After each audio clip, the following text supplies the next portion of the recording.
When I was a kid, I grew up listening to the words of songs that included All You Need Is Love.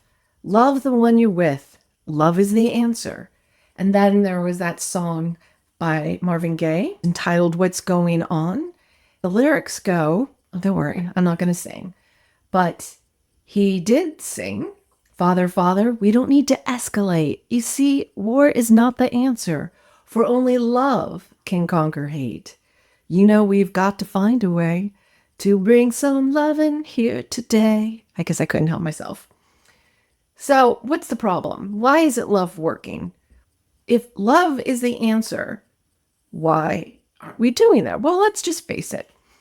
We are definitely a world divided, and there's a lot of dislike. I'd even venture to say hate going on right now. So how do you love those you hate? We're going to talk about that. And I'm going to hopefully convince you why it's beneficial, not just to the world, but for you to show such love.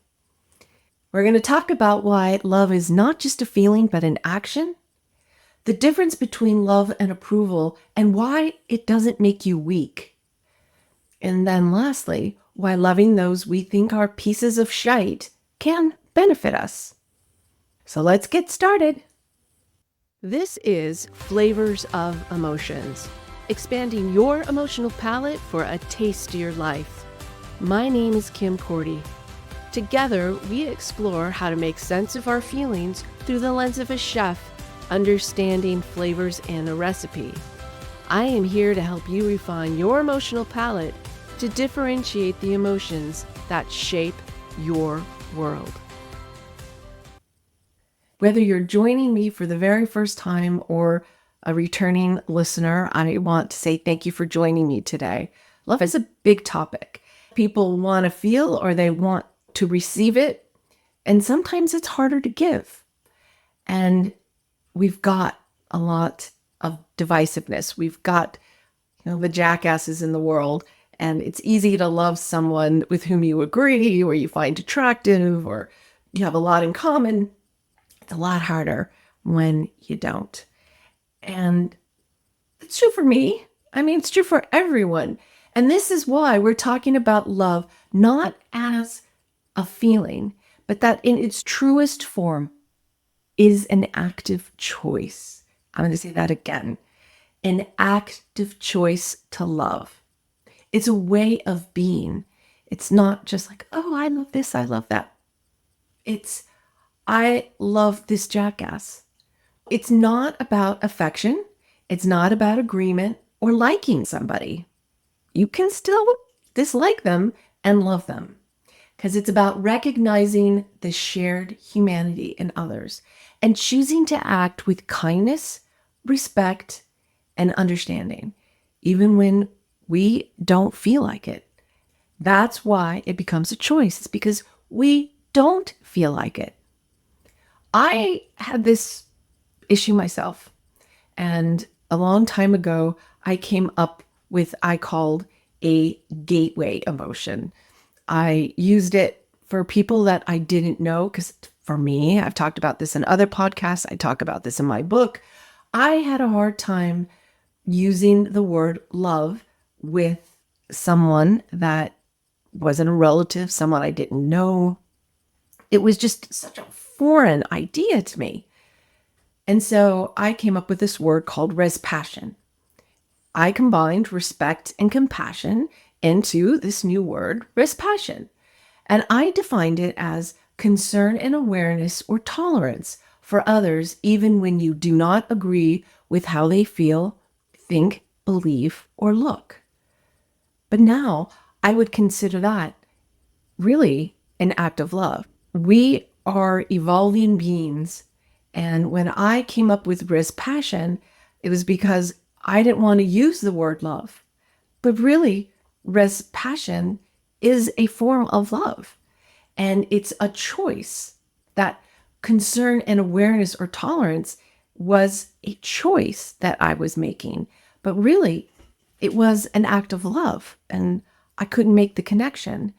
And so We change and evolve all the time.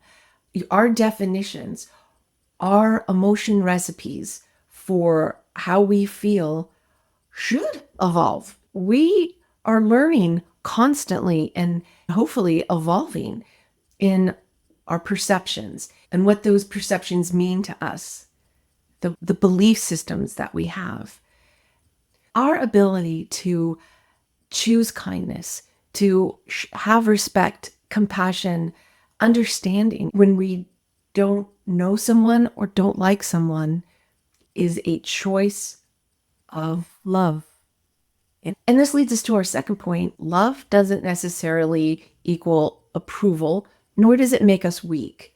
When we give love to those we dislike, it doesn't mean we have to pretend that we like them or that we need to tolerate their bad behavior or agree with them in any way, shape, or form. It means that we choose not to let our emotions or judgment define our actions.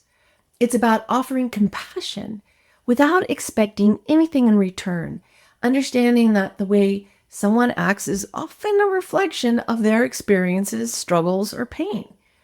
And there's a lot of that, right? Like, we don't know what's going on in other people's lives. What happened that day? What happened as a kid? What happened on their way to work? The 10 minutes before we had an interaction with them. All of these things will impact other people's behaviors, attitudes, and actions, just like they do for us. So we don't know what's behind it. Their poor behavior is really a reflection of them. And how we respond to them is a reflection of us. And the question is, what do you want that reflection to be? This is why when we choose to show love in the sense that I'm talking about, we actually show strength. The strongest people are those who can act with love despite difficult circumstances. I know for a lot of people who have a strong masculine energy, and I'm going to put it that way, because I don't like to make it about men and women, because it happens across both. So I'm just going to use that term. Strong masculine energy can find strength in bloviating and putting other people down and trying to be the hater, the instigator, the person who is in charge, and not a loving way, but in a demeaning way, in a hurtful way. So that is easy. That is really, really easy to do. Here's why love is a power move. It takes control away from the negativity, from negative emotions that are driving your dislike, your hate, and it puts you in charge. Not only does it put you in charge of your emotions, but they lose their power, right? People use fear and negative emotions all the time to control people. We see it left and right. But when you show love, you've got the power. This leads us to the third and last point, which is why showing love to the people we think are pieces of shite is beneficial for us. Number one is less stress. If you've listened to me at all, you know I like to talk about emotion recipes, and that, you know, when we're hot or spicy, there's things we can do to calm it. And love, learning to add love to every recipe adds a bit of sweetness. So if you've got something that's really spicy, pour some honey in there, and guess what? It's going to diminish the heat. So when you add love to every emotion recipe, it will help to take away the heat of these high negative emotions. That's when all the cortisol and all those quote unquote negative emotions come out. And to be frank, We have them all the time. It's just they get elevated. And when they get elevated, they have an impact on our cognitive capabilities. So you want to get somebody to not be able to think, stress them out. You can't think on your feet as well. So when you choose love, you're getting back some of that thinking capability. And this is backed up by science that reduced cortisol levels improves your mental clarity. So for me, as a control freak, if I choose love, I'm owning the power. I'm controlling who has the power in the situation because I'm controlling my emotional stability. It's in my power, right? And as a control freak, I like that idea. Overall, you're just going to have better physical and mental health. If you hold on to anger, if you have resentment and hate, just are negative, negative, negative, you're going to have higher blood pressure, you're going to have more headaches, you're going to have digestive issues, probably get heart disease. So if you think about it this way, love heals your body. Love is positive for you. So if for nothing else, it's like your own little love tonic. Every time you choose love, you're choosing a healthier body. Hate is mental clutter. It just drains your focus, your energy, your happiness, where love is going to help you move on. You don't have to carry all that emotional weight that you get with hate and dislike. Balance love as not just an emotion, but as a mindset. Love is about seeing people as human. You don't have to have the warm and fuzzies. If you can get to neutral, isn't that great? But if you get to know them, learn something about them, you might just go from neutral to a little bit more positive feeling. You could question, are you perceiving their actions correctly? How do you feel inside by their behavior? And is it a reflection of something in you, your own insecurities, your own disappointments, your own experiences that are making you feel this way? Maybe they have something that you envy. That can bring up bad feelings and make someone irritable. In the end, our emotions, our thoughts, our behaviors, our beliefs are a reflection of us because they're coming from within us. We are the ones who feel it and we produce it, not others. And I want to say this again. When you don't like someone else, it's because you make yourself feel that way. And this is why love is a choice. This is why all emotions truly are choices. And why connecting to how you feel, understanding how you feel is critical for emotion management. And this is why I encourage people to look at their emotion recipes. What has to happen for you to feel this way? I just want to sum it up with love is not about others. It's about our peace and freedom. It's choosing emotional control and mental clarity. So the next time someone's frustrating you, ask yourself, do I want to hold on to this anger or do I want to be free?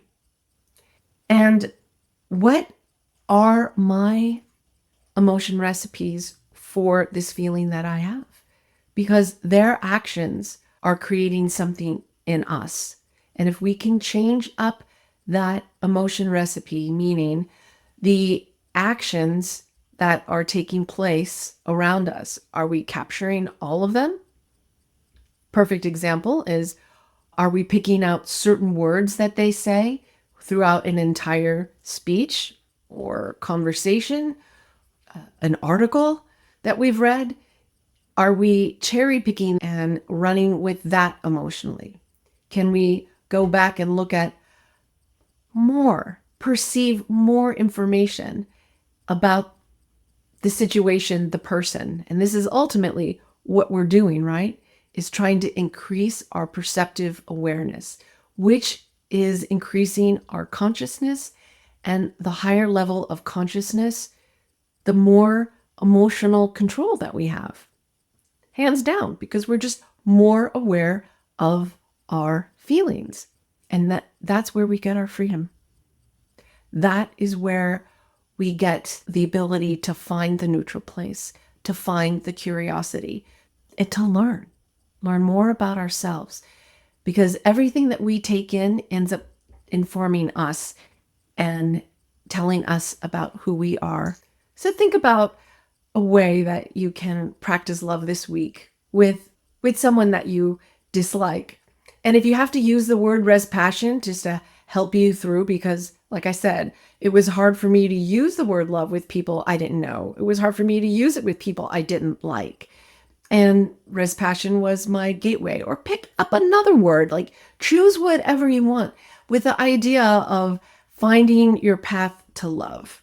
You and I have the answer within inside of us, and it's our hearts. The heart is the greatest generator of electromagnetic energy. It's not our mind, it's not our thoughts, it's our hearts, it's our emotions, it's our love or our hate. And it gets emanated from us, literally electromagnetic energy that gets generated. It's our cell phone to everybody in the world. And we speak volumes with our heart. If we all choose the kind of love that I've been talking about today, that can spread. We know emotions are contagious. It's not a big surprise. It happens to us all the time. Someone's in a bad mood, they come in your sphere, and if you're not consciously aware of it, you will have your mood turn bad too. Someone comes in a good mood, and all of a sudden now, like, you're picking up the energy, right? And same can be with love. It can spread if we consciously choose it. The thing is, because it's contagious, we can turn other people to feeling it too. No, maybe not everyone, but we can capture others. And it doesn't take 100% of the world to make a difference. But it does take more than we've got going now. So love is the answer. The question is, do you want to raise your hand and join in with those of us who choose love? And I hope the answer is a positive yes. Thank you for joining me today. I appreciate your minutes. I don't have enough time in the day. I have a lot going on in life. And so I will never, ever, ever tell you that I don't appreciate these minutes, especially because there's so many podcasters out there now. Oh my heck. It's crazy. Everyone and their mother is. So your time, the fact that you chose this to listen to, means a lot to me. And I will say this every single time because I recognize it. If you could like and subscribe and share, that would mean a lot to me. Until next time, I'm Kim Corti. I'll talk to you later.